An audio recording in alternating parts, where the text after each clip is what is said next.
You hear the topic of genetics get brought up multiple times in the fitness community, and I've had a few times where I've addressed it and I've discussed my feelings on it, but ultimately it boils down to this. Whatever your genetic setup is, whatever you are predisposed to have an inclination to do, that isn't something you can change. It's just the situation that you have, and you have to make do with what you were given. Everything else is about the effort that you put into it. And so if there's only one variable here that you can actually affect, it is how hard you're working to do something. And that is what I am keeping in mind here going into this new training block. I am re-excited about doing this and about putting together some programming that I know going in is going to be incredibly difficult, and that's really sort of the programming that I thrive on and have found the best progress with in the past and have just embraced as my favorite kind of training.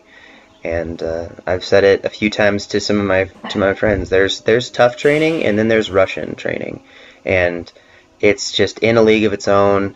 Even if it doesn't sound that hard. The craziest thing is that when you do something like sheiko or small ob, you look at something on the page that doesn't look that ridiculous, and when you try to materialize and you try to make it happen, it becomes something crazy. I struggled so much with this first session back, just the volume, and I actually had to lower this work weight on my squats. The bench was okay, I mean, it didn't feel great. I always perform my sheiko presses the same way.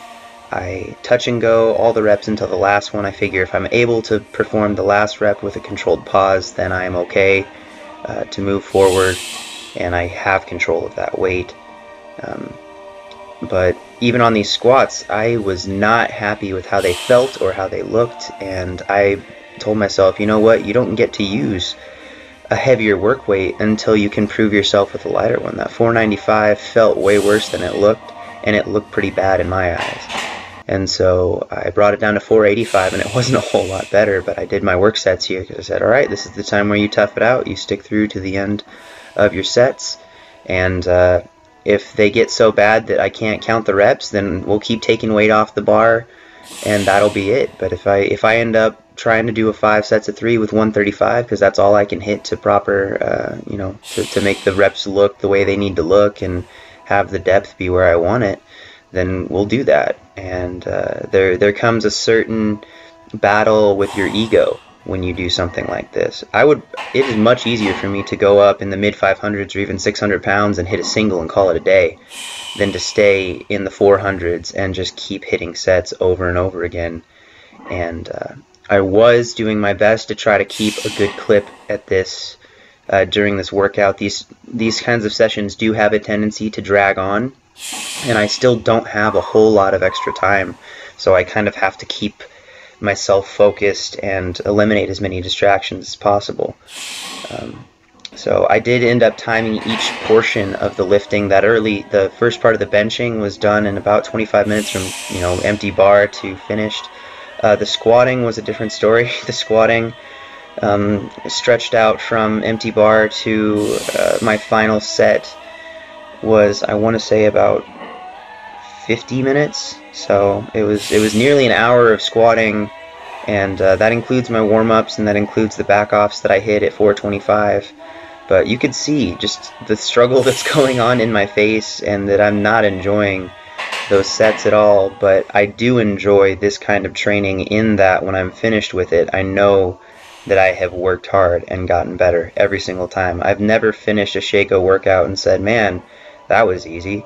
It just doesn't happen, because you can, if it's easy, then you weren't trying hard enough and putting enough weight on the bar. That's just all I've come to the realization of. And you get really, really good because of the work you're putting in, not because of some other predetermined thing. It just makes sense. The effort you put in is the results that you produce.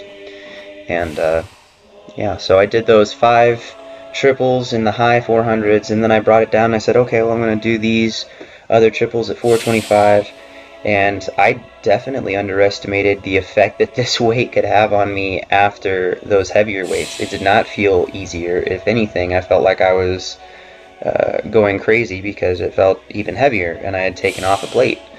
So it's a weird sensation to go from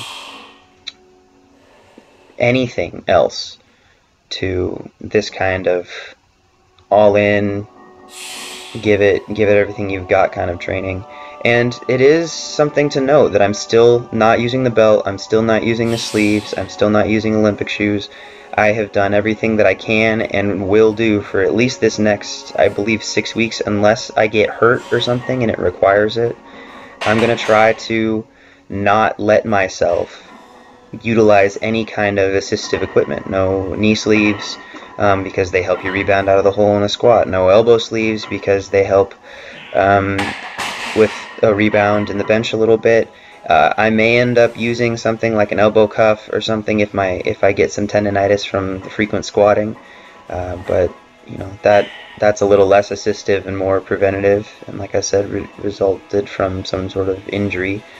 The belt, and you know, that helps me lift more weight. I'm going to try to avoid its use as much as I can, and the Olympic shoes generally help me hit depth a little easier, and so I'm trying to stay away from that. I mean, anything that is designed to help me lift more weight has been taken out, and I'm just trying to put everything I can into getting stronger on a base level, bringing up my foundational strength and my volume adaptation, my work capacity. All these things come together to create a better version of me. And you can see even there, 285, starting to struggle a little bit on that final set. That was the 5th set of 5 there.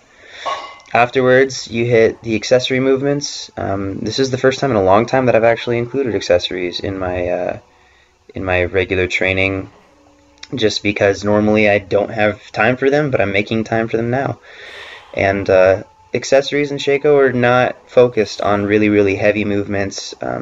It's light and getting the blood moving, and so I did 5x5 there at 135 with my good mornings, nice and easy, getting a really good stretch and just basically flushing the areas. And then here I'm practicing some front squat technique. I know 135 is not an impressive front squat for someone who back squats what I do. I can live with that. I'm not trying to set a world record in front squats. I'm trying to squat the most possible, and this is only a tool that I will utilize in the future, hopefully, to have a better showing at it. Afterwards, I added in a couple, I believe 3 sets here of some hanging leg raises. I put the bench in there so I can actually pinch and stop myself from swaying if it gets too extreme in between the reps. But I like to do this and try.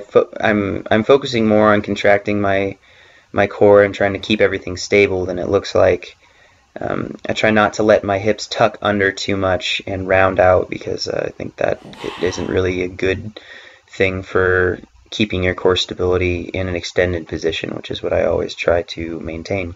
So thank you guys for watching. I hope you enjoyed the video. I'm really excited moving forward. I'm going to be sore moving forward, but I appreciate that that's what makes me better. So thank you guys, and I will see you next time. If you want to check out those limited edition shirts, we still have that sale going on. When they're gone, they're gone. And thank you all again for your support in that. It has really been helping me out, and pretty soon here I should be able to pay off my gym and not have to worry so much about working and picking up hours and kind of running myself into the ground and these other things, and I can put more focus back into the channel and back into my training. So thanks again, and I will see you soon. Bye.